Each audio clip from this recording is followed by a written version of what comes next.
এই জেনারেল সাহেবের সাথে বৈষম্য, অথবা বিচারপতি উনি বলছেন যে জুডিশিয়াল সার্ভিসে বা বিচারপতিদের নিজেদের পে স্কেল আছে আলাদা, তারা নিজেরা করছেন এবং এটা সরকার করেনি, সরকার করতে বাধ্য হয়েছে।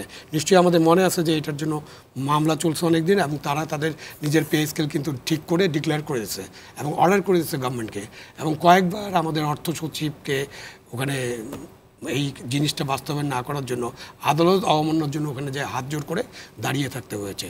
সো ওটাও একটা বাধ্যতা ছিল যে সরকারটা নিজের থেকে করেনি, তারপর করতে বাধ্য হয়েছে, নাহলে তো একটা অচল অবস্থার সৃষ্টি হতো, যেটা বিশ্ববিদ্যালয়ের সাথে এখন সৃষ্টি হয়েছে। তো বিশ্ববিদ্যালয়ের শিক্ষক, অন্যান্য শিক্ষক, কলেজের শিক্ষক, বিদ্যালয়ের শিক্ষক, প্রাথমিক বিদ্যালয়ের শিক্ষক, এটা অনেক দিন ধরে আলোচনা হচ্ছে এবং পৃথিবীর অনেক দেশে উদাহরণ ওনারা দিতে পারবেন, এমনকি একেবারে আফ্রিকার দেশেও আনা যাবে।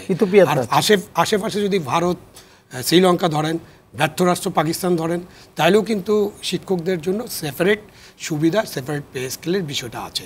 সেটা আমরা কেন করি না? আমরা না করে এই যে একটা আপনার স্কিমের মধ্যে আমরা কেন ফেললাম, এবং সেই স্কিমে ফেলতে পারি ধরেন সরকারি আধা সরকারি কর্মচারীরা তো যারা মানে ঘরের মোড়ক থাকলে আসে না, গেস্ট আসলে জবাই করে আপনি খাওয়াই দিতে পারেন, তো তারা সরকারি চাকরি করে, তাদের উপর আপনি যা খুশি চাপিয়ে দিতে পারেন, কিন্তু তাদের রিয়াকশন তো বা রেসপন্স আমরা এখনও পাইনি।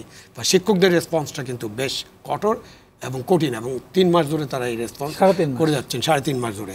তো এখন আপনি এখানে পরিষ্কার কথা, তাদের সম্মান মর্যাদা অনুযায়ী তাদের জন্য পে স্কেল করার জন্য একটা ঘোষণা দিতে পারে সরকার, এবং আপাতত এই যে এটা যেটার ব্যাপারে তাদের আপত্তি, যেটা তারা প্রত্যাখ্যান করছেন, সেটা স্থগিত রাখতে পারে। এটা এখনই 1 জুলাই জোর করে চালু করে দিতে হবে এরকম কিছু না। চালু না করলে আমরা মধ্য সাগরে বা ওই যে ভারত সাগরে কিংবা বঙ্গোপসাগরে পুরো দেশটা ডুবে যাবে, এরকম না। এর জন্য কি ব্যয় হয়, কি হয়, এগুলো পরিষ্কারভাবে অনেক আলোচনা হতে পারে। এর মধ্যে একটা কমিটি করা যেতে পারে, এবং কার্যকর কমিটি যারা এটার সাথে যুক্ত থাকতে পারেন, প্লাস আমাদের রাষ্ট্র পরিচালনার সিস্টেমের মধ্যে কমিটি করতে হবে।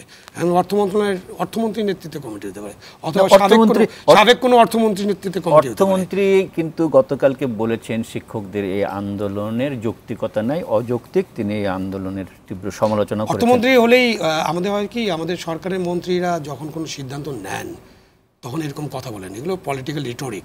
আবার কালকে যদি প্রধানমন্ত্রী কালকে সকালবেলা ঘুম থেকে উঠে যদি বলেন যে না এসব বন্ধ করে দাও, তখন বলবেন যে ওইটাই প্রধানমন্ত্রীর নির্দেশনা পাওয়ার পরে বন্ধ করে দেবেন, তখন বলবেন যে এটাই সবচেয়ে ভালো ব্যবস্থা। এটা আমাদের খুব মজার জিনিস। এই শিক্ষকরা এটা করা শুরু করতেন, যখনই প্রধানমন্ত্রী কোনো জিনিস বলবে খুব দ্রুত সাপোর্ট দিয়ে ফেলেন। যেইমাত্র প্রধানমন্ত্রী ওইটা শিফট করবেন, তখন ওটার চেয়ে ভালো জিনিস আর ছিল না। জাস্ট আপনি 6 মাস 1 বছরের মধ্যে এরকম অনেক স্টেটমেন্ট আছে যেটা আপনি দেখবেন যে প্রথমে প্রধানমন্ত্রী বরাত দিয়ে বলা হয় যে উনি এটা চেয়েছেন, সুতরাং এটা আপনি যে প্রাথমিক শিক্ষায় একটা ক্লাস 5-এ একটা পরীক্ষা চালু ছিল না সারা দেশব্যাপী, তখন 5-এরটা এখন তো বাতিল করেছে। আমি ওটাই বলছি, এটার তো আছেই। 5-এ যে চালু করা হয়েছে তখন এটার ব্যাপারে কেউ কথা বলতেও রাজি না। এইটার চেয়ে ভালো ব্যবস্থা আর এই বাংলাদেশে হয়নি, এটা সবচেয়ে ভালো ব্যবস্থা। কারণ প্রধানমন্ত্রী ওটা বলেছেন, যেই মাত্র প্রধানমন্ত্রী বলছেন না এই পরীক্ষা বন্ধ করে দেয়, এখন আবার বলা হচ্ছে যে না ওটা খুবই খারাপ একটা ব্যবস্থা ছিল। এইটা হলো বাংলাদেশের ইন্টেলেকচুয়াল সোসাইটির যারা বাংলাদেশের বিবেক, যারা বাংলাদেশের বিবেকে এই যে শিক্ষিত মানুষের সংখ্যা তো আছে, যারা একদম উচ্চ শিক্ষিত বা অন্যান্য পেশা আছেন, এটা তাদের একটা সংস্কৃতি হয়ে গেছে।